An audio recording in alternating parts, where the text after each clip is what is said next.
आपण पाहतात रायगड जिल्ह्यातील निर्भीड निष्पक्ष बुलंद आवाज न्यूज रायगड स्वाभिमान। मी अंगणवाडी बोलते। 4 डिसेंबर पासून मी एकटीच आहे।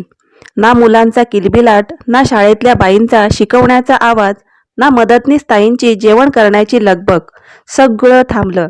घड्याळातले सेल संपावेत आणि काटे जसे थांबावेत तसं सगळं दिवसाचं कामकाज एकाच ठिकाणी थांबून गेलं। मी पाहिले आहे अंगणवाडी बाईंना मुलांसाठी झटताना, शिकवताना आणि त्याचबरोबर अल्प मानधनात काम करताना। काय करतात हो या अंगणवाडीतील सेविका आणि मदतनीस, तुम्हाला माहीत आहे का?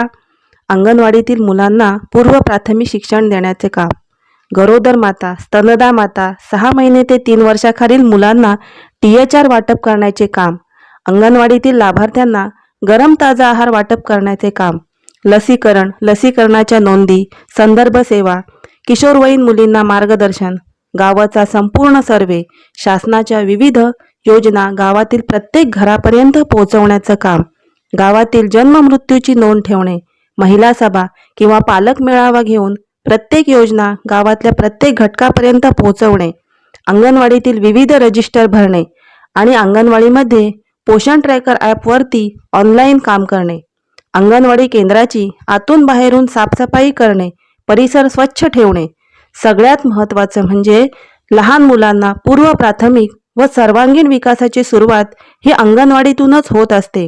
त्यामुळे संस्कार देण्याचे काम हे अंगणवाडीतच होत असते।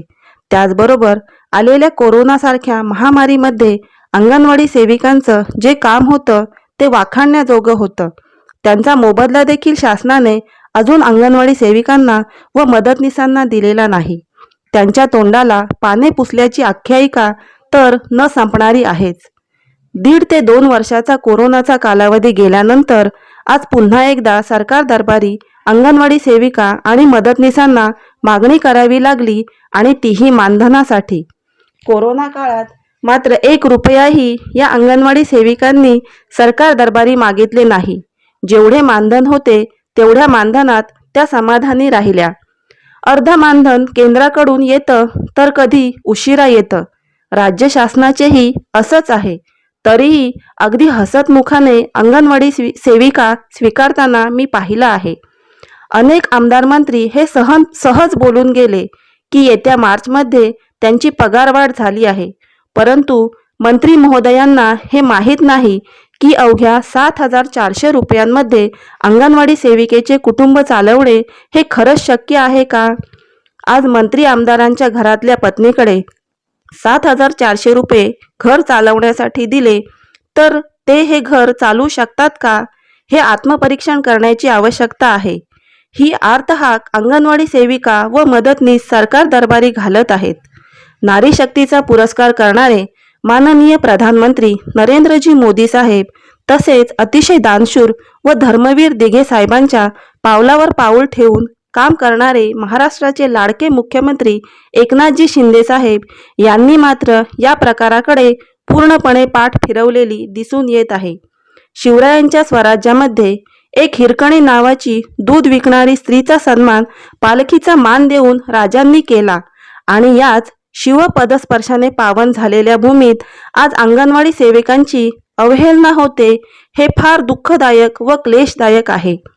त्यामुळे भविष्यात सरकारच्या विविध प्रकारच्या योजना गावागावांपर्यंत, घराघरापर्यंत पोहोचवणारी नारी शक्ती जी अंगणवाडी केंद्रामधून काम करते ती मात्र महाराष्ट्रात 2,25,000 केंद्रामार्फत पूर्णपणे बंद झालेली दिसून येत आहे। आणि आज हे आंदोलन शांततेच्या मार्गात आहे।